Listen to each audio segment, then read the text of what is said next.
नमस्कार दोस्तों, welcome to study पाठशाला। देखते हैं आज के अखबार में क्या खास है। We will look into the debate of trade war को थोड़ा समझेंगे कि इसके क्या कॉन्सिक्वेंसेस होने वाले हैं, कैसे चीज़ें आगे बढ़ेंगी। And then India Bangladesh relation के ऊपर कैसे फ्यूचर अब रहेगा, तो उस चीज़ को थोड़ा समझा जाएगा। मोदी जी और मोहम्मद यूनिस जो हैं उनके बीच में मुलाकात हुई है, तो क्या मुलाकात हुई है, क्या फाइंडिंग्स हैं।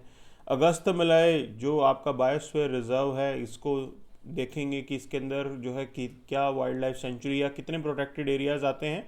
वहीं ग्लोबल साउथ का रोल कितना इंपॉर्टेंट हो सकता है यूक्रेन पीस को लेके। मिस्टर शशि थरूर ने जो है ये एडिटोरियल लिखा है और एक डिफरेंट पॉइंट ऑफ व्यू इन्होंने बताया है, और काफ़ी अच्छा एक आइडिया है जिसे आप अपने आंसर के अंदर लिख सकते हैं। एंड देन ट्रांसजेंडर राइट्स, तो क्या प्रॉब्लम्स है ट्रांसजेंडर्स, क्या वो अभी भी डिस्क्रिमिनेशन फेस कर रहे हैं, कैसे डेवलपमेंट है। तो we will look into all these debates. तो शुरू करते हैं आज का सेशन। तो फ्रंट जो न्यूज़ है that is related to China is also now hitting back 34% tariff वो यूएस गुड्स के ऊपर लगा रहे हैं, और यहाँ से शुरुआत हो रही है आपके ट्रेड वॉर की। अब देखिए, इन सब चीज़ों के बीच में एक जो सबसे बड़ा नुकसान हो रहा है that is WTO। World Trade Organization का मेजर ऑब्जेक्टिव ही यही था कि वो इंटरनेशनल ट्रेड को फ्री बनाना चाहते हैं विदाउट रिस्ट्रिक्शन, और मिनिमाइजिंग द रिस्ट्रिक्शंस जितना हो सके जो है वो रिस्ट्रिक्शंस को, जो भी प्रोटेक्शनिज्म जैसी प्रॉब्लम आती है उस चीज़ को कम करके जो है चीज़ों को किया जाएगा। तो वो मेजर ऑब्जेक्टिव था। अब यहाँ पे कंट्रीज जब एक दूसरे के ऊपर ऐसे टैरिफ लगा रहे हैं और ट्रेड वॉर हो रहा है, तो इट मीन्स दैट इसका फ्यूचर जो है वो डाउटफुल है। पहली तो हम यही कंक्लूजन यहाँ से निकालेंगे। अब दूसरी चीज़ अगर आप इस चीज़ को देखें, चाइना जो है, चाइना हिट बैक कर रहा है 34% टैरिफ। अब कई चीज़ों में यूएस इकोनॉमी को भी यहाँ पे नुकसान होगा। और रियलिटी में मैं आपको एक चीज़ और बता दूं, जिस तरीके से ट्रंप इसको लेके जा रहे हैं, 1929 के अंदर जो ग्रेट डिप्रेशन हुआ था, उस ग्रेट डिप्रेशन के दौरान भी अमेरिकन पॉलिटिशियंस ने ऐसे कुछ स्टेप लिए थे ना। उसका इम्पैक्ट क्या हुआ, बिकॉज अमेरिकन लीडरशिप वैसे स्टेप ले रही थी, रिजल्ट था ये ग्रेट डिप्रेशन और इंटेंसिफाई हो गया था। तो ये जो है हमने पास्ट में भी देखा है, और आज की डेट में अगर आप देखेंगे तो इसका इम्पैक्ट और ज़्यादा नज़र आएगा, बिकॉज यूएस जो है आज ग्लोबल ट्रेड में एक तरीके से सबसे इम्पॉर्टेंट कंट्री माना जाता है। सारी दुनिया जो है यूनाइटेड स्टेट्स के ऊपर डिपेंडेंट है। ग्लोबल इंपोर्ट एक्सपोर्ट का मेजर जो आप बोल सकते हो वर्ल्ड ओवर अच्छा खासा परसेंटेज यूएस के ऊपर है। तो ये जो की पॉइंट है इसको समझना है, और यहाँ से ये इंटेंसिफिकेशन फर्दर होने वाली है। अब ये 2018 का सवाल आप देखिए, इन्होंने कहा है कि what are the key areas of reform if WTO has to survive the present context of trade war. अब लास्ट टाइम जो ट्रंप का लास्ट टेन्योर था, तब भी सेम डिबेट हो रही थी, आज भी सेम डिबेट है। तो ऐसे में WTO को क्या क्या करना चाहिए, वही मेजर पॉइंट है। अब देखो, मैं आपको एक चीज़ बताता हूँ, इंडिया का पर्सपेक्टिव अगर हमें समझना है तो इंडिया के हिसाब से WTO जो है बहुत इंपॉर्टेंट रोल प्ले किया है इन्होंने, खासकर पोस्ट 1991 जो LPG रिफॉर्म हमने किए थे। हम बहुत बड़े बेनिफिशियरी हैं इस फ्री एंड ओपन ट्रेड के सिस्टम के। तो अगर उसको डेंट पहुंचता है तो इंडिया को भी नुकसान होगा। तो अभी देखिए, सबसे पहले क्या क्या चीज़ें करनी चाहिए WTO को बेटर करने के लिए। First is dispute settlement mechanism हमें एस्टेब्लिश करना है। आपको इसको स्ट्रेंथन करना पड़ेगा ताकि आप टाइमली जो है इफेक्टिव वे में डिस्प्यूट्स को हैंडल कर सकें। Then special and differential treatment का प्रोविजन है। तो basically developing countries like India, उनके लिए आपको एक विंडो छोड़नी पड़ेगी। और ये इसीलिए भी इम्पॉर्टेंट है क्योंकि कभी कभी क्या होता है, किसी केस में मान लो चाइना से प्रोडक्ट्स को डंप किया जा रहा है इंडियन मार्केट में, तो उस केस के लिए इंडिया के पास कोई टूल इफेक्टिवली अवेलेबल होना चाहिए to protect our domestic players, कि हमारे डोमेस्टिक प्लेयर्स को हम प्रोटेक्शन दे सकें, उसके ऊपर एंटी डंपिंग या काउंटर वेलिंग ड्यूटी लगा सकें। वो सब चीज़ें हमारे पास हमें चाहिए। देन एग्रीकल्चरल सब्सिडीज़ वाले पॉइंट को भी समझना पड़ेगा। अब देखो, इंडिया के अंदर major chunk of population is dependent on agriculture, agrarian economy है वहाँ पे। और उसकी प्रॉब्लम क्या आती है कि भाई हमें अभी भी सब्सिडीज़ देने की ज़रूरत है।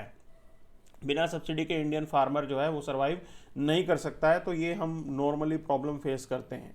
देन नॉन टैरिफ बैरियर को ठीक करने की बात है यहाँ पे, कि आपको मिनिमाइज करना पड़ेगा ये नॉन टैरिफ बैरियर।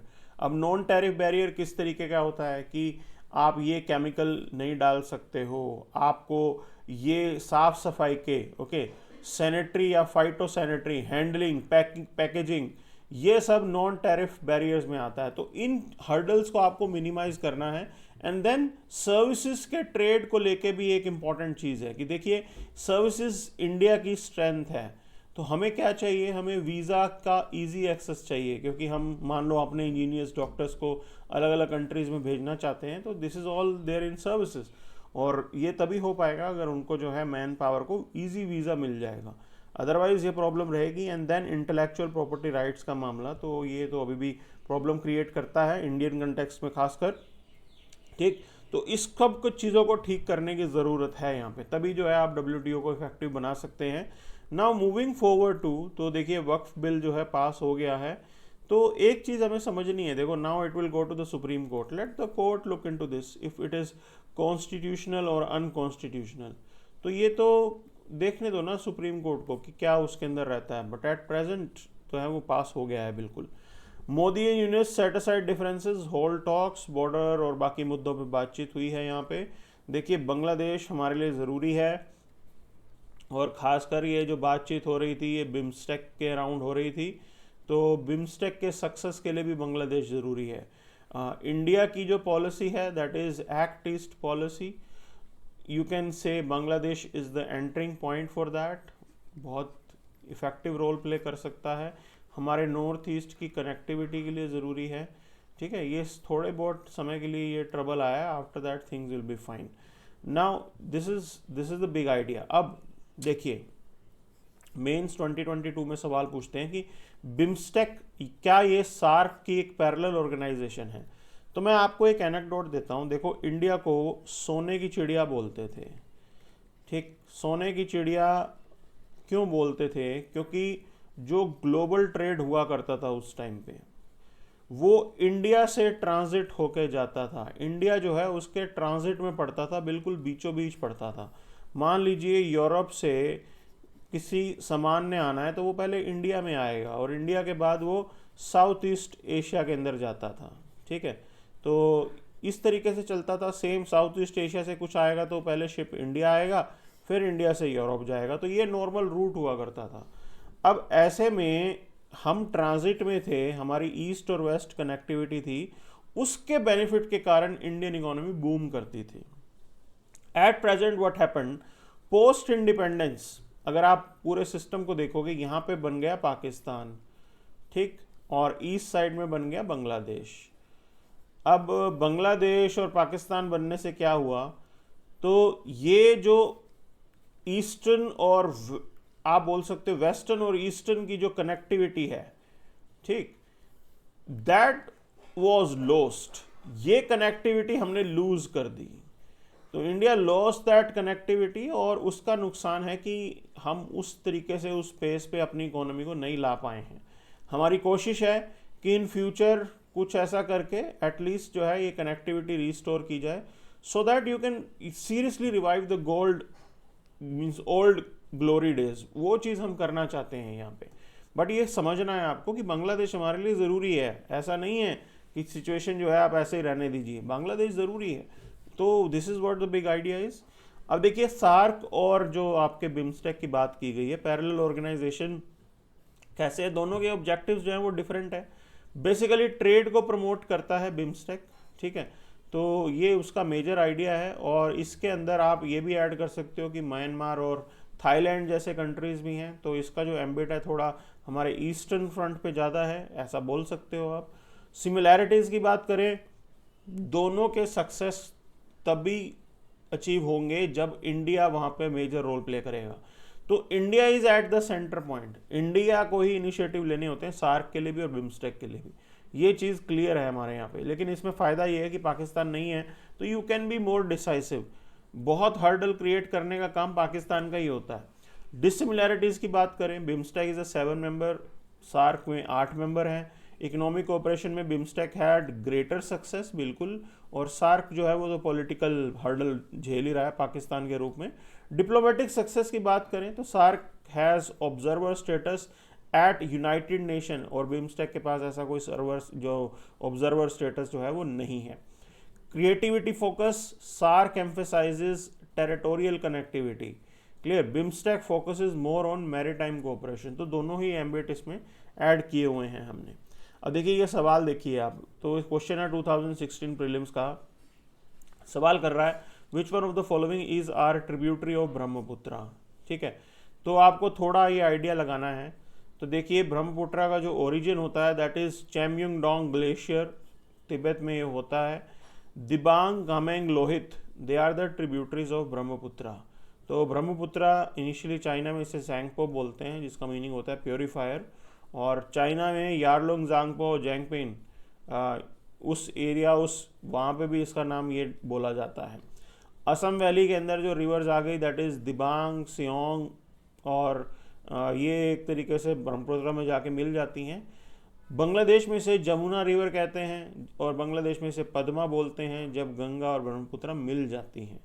ठीक है, और जब मेघना मीन्स कॉन्फ्लुएंस होगा यहाँ पे, पद्मा और मेघना का भी होता है, ठीक है, उसको फाइनली मेघना ही बोलते हैं।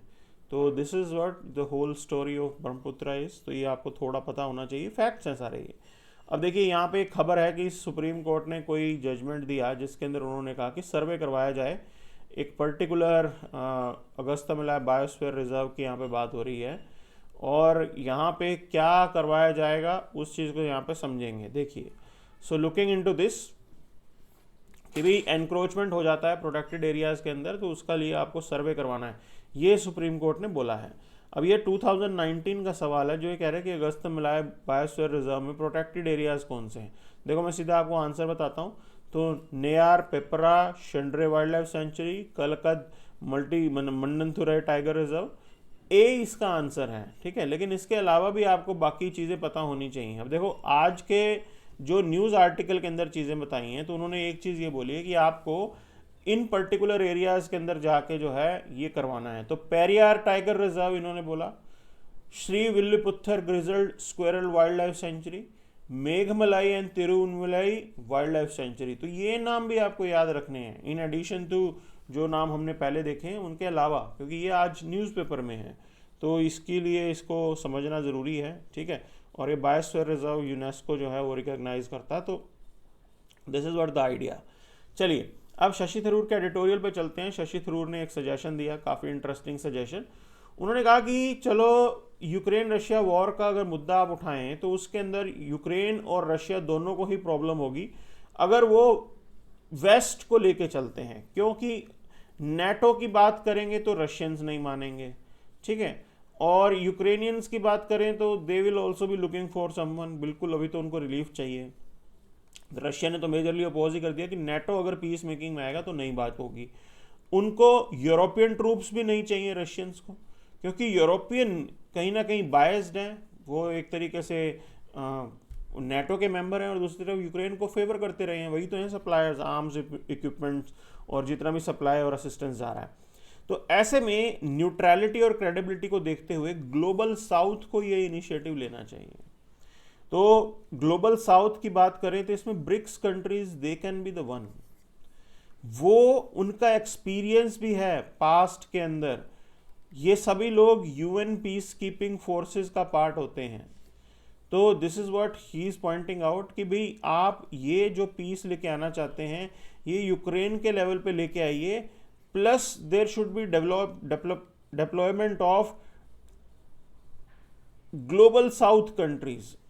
तो ग्लोबल साउथ वाले देशों का अगर आप डेप्लॉयमेंट करेंगे that will be more acceptable, किसी को कोई प्रॉब्लम उस केस में नहीं होगी और शांति जो है वो वहाँ पे एस्टेब्लिश हो जाएगी।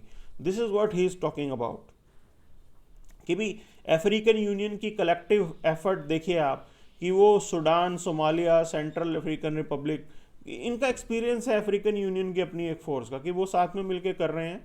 तो बाकी जगहों पे भी ऐसा हो सकता है, ब्रिक्स नेशन भी आ सकते हैं, स्मॉलर नेशन जैसे चिले है वो भी हेल्प कर सकता है। तो इन सब का रोल यहाँ पे रिकॉग्नाइज करके इसकी तरफ जाना चाहिए इंस्टेड ऑफ फोकसिंग कि भी कोई मीडिएट करेगा अमेरिका जैसा बड़ा कंट्री, तो उसमें तो बाकी लोग भी अनईजी रहेंगे। So this is what the suggestion is made and this is the right one. अब देखिए यहाँ पे ट्रांसजेंडर के राइट्स को लेके बात की गई है। तो पहली चीज़ मैं आपको बता दूं, एक हमारे यहाँ पे हमने पोर्टल बनाया हुआ है ट्रांसजेंडर से रिलेटेड, जहाँ पे उनका रजिस्ट्रेशन आप करवा सकते हैं।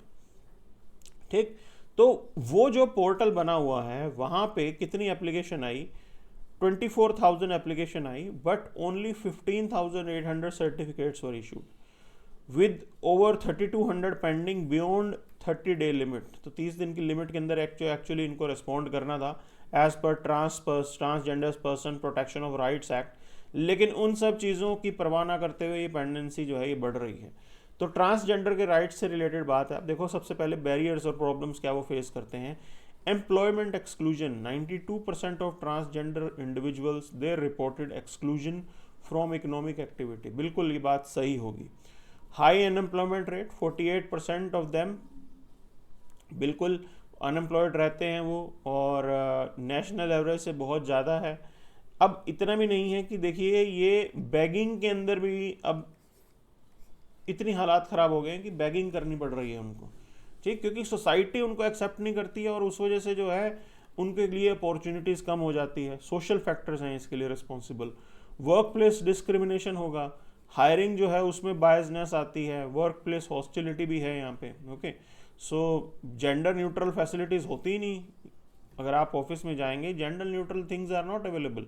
Then inadequate adoption, so limited industry means wide policies, अलग अलग है ही नहीं यहाँ पे, एक तरीके से इसे इंपॉर्टेंट माना ही नहीं जाता। Tata steel hiring over 100 transgender employees. Okay, so इस लेवल की पॉलिसीज़ जो है हमें चाहिए यहाँ पे।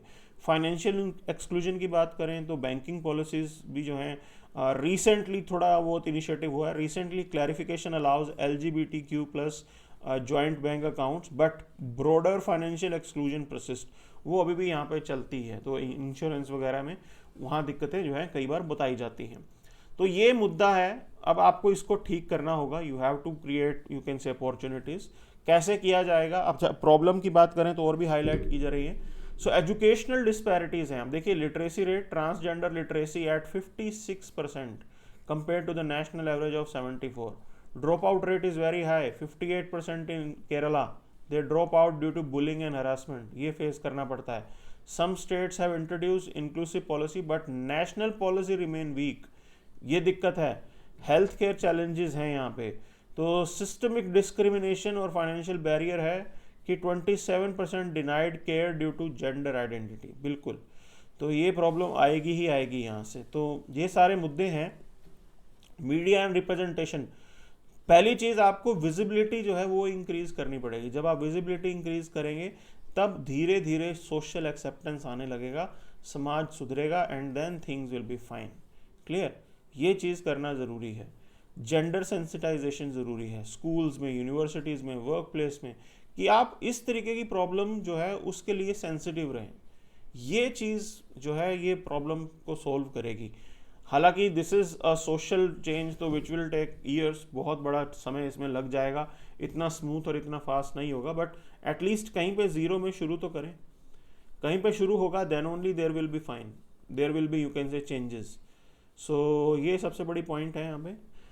अब यहाँ पे there is this news article which is talking about कि कैसे जो है ड्रग्स की प्रॉब्लम काफ़ी है यहाँ पे, और ड्रग्स की वजह से HIV स्प्रेड होने के चांसेस भी जो हैं जो वो काफ़ी इंक्रीज़ हो जाते हैं। तो ये सबसे बड़ी यहाँ पे एक हर्डल बताया गया है। ओके, सिरिंजेस एक्सचेंज करते हैं, तो दिस इज़ द प्रॉब्लम। ठीक है, अब बात करते हैं यहाँ पे इंटरनेशनल पेज पे, and what is the news. तो Europe and Canada to spend more on defence but are cool on US demands. तो ये जो है चल रहा है, अब ये होगा ही होगा। They don't want to get dependent on United States, they have realized कि भी हमें जो है आत्मनिर्भर बनना होगा। ठीक है, तो ये सारी चीज़ें हैं जिसको यहाँ पॉइंट आउट किया जा रहा है। So this is what has been the case for today's session. Thank you very much.